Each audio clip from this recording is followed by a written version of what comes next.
In this episode of GearHead PH, we're going to repaint this motorcycle tank.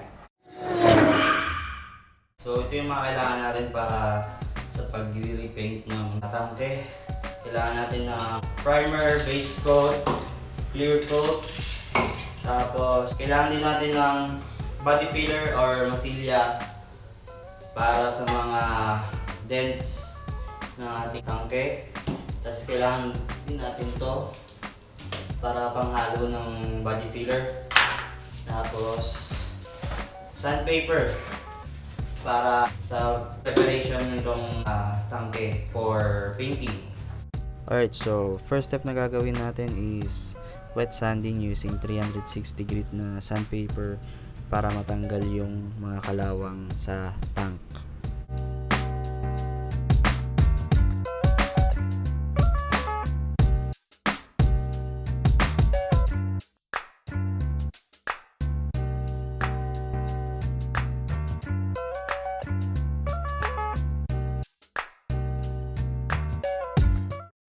So, papatuyin natin to ng sobra para sa next step na paglalagay ng body filler.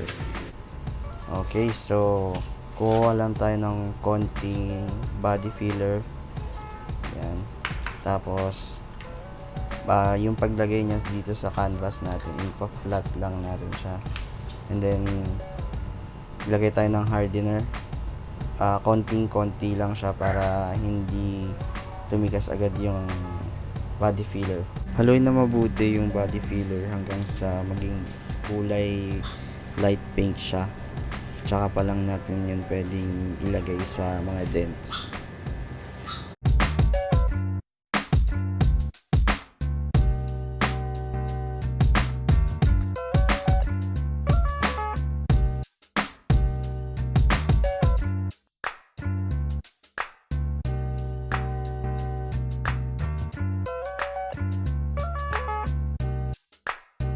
Okay, so pag natuyo na yung minasilya natin, pwede na natin siyang ilihain gamit yung 150 na sandpaper. And then, pagka medyo flat na siya, tataas tayo ng grit ng 360 hanggang 600.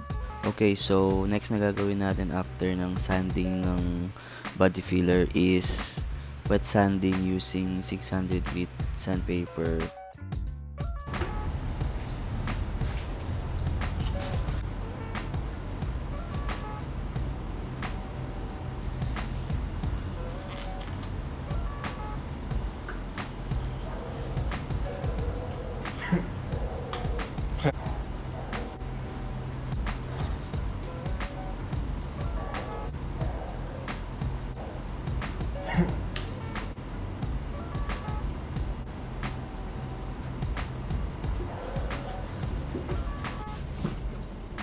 Paint na tayo ng primer.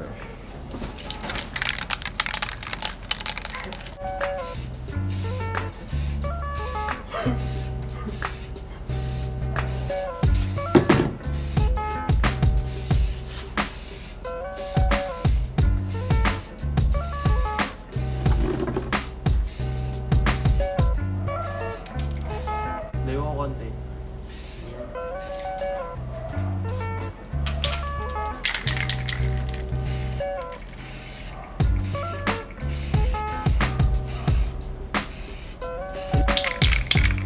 Dalawa. Ay, isang pa sa daan.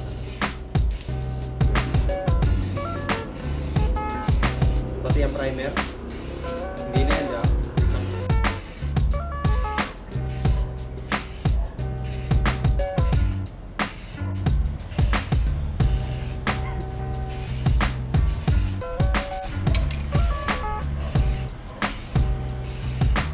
Next step natin is after ng primer, next naman natin is yung base coat.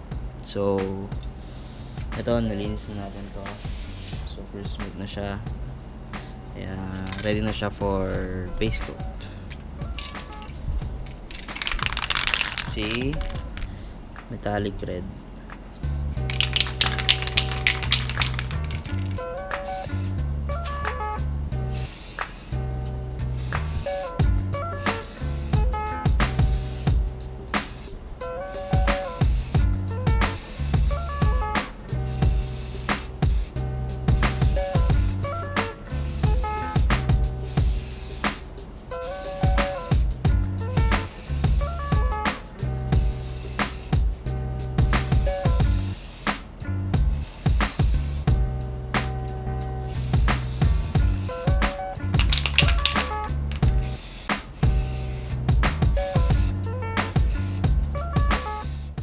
Alright, so second coat.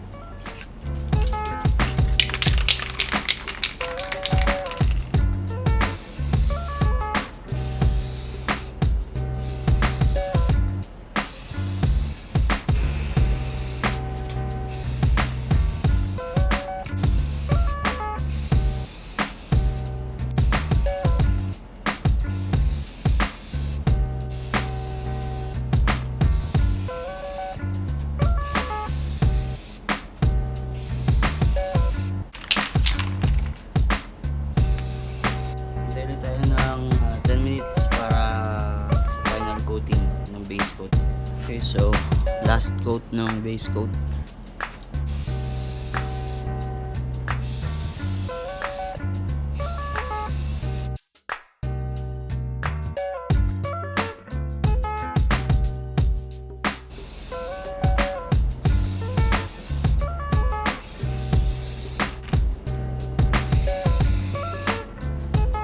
So, hintay muna tayo ng 30 minutes para apply naman yung clear coat.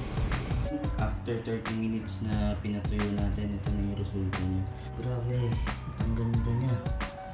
Wala pang ano to, partida. Wala pang clear coat. So, ngayon, apply natin siya ng clear coat. Itong ating clear coat, each layer, hintay tayo ng 10 minutes.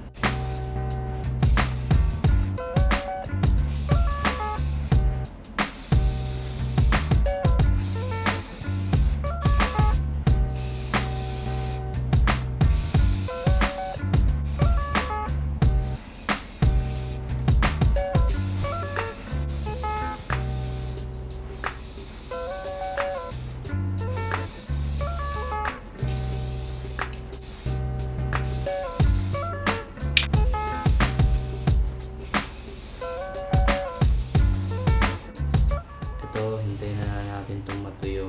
2 weeks ko lang palutuyuin to para talagang dry na dry siya.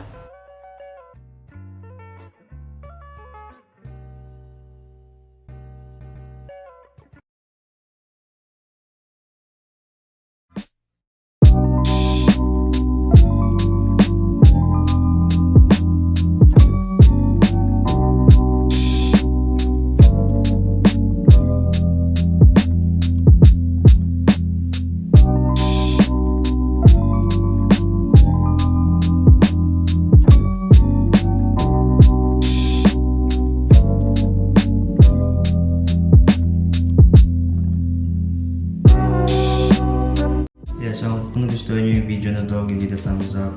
Kung di pa kayo subscriber, please consider subscribing. And that is it for me for today. See you next time.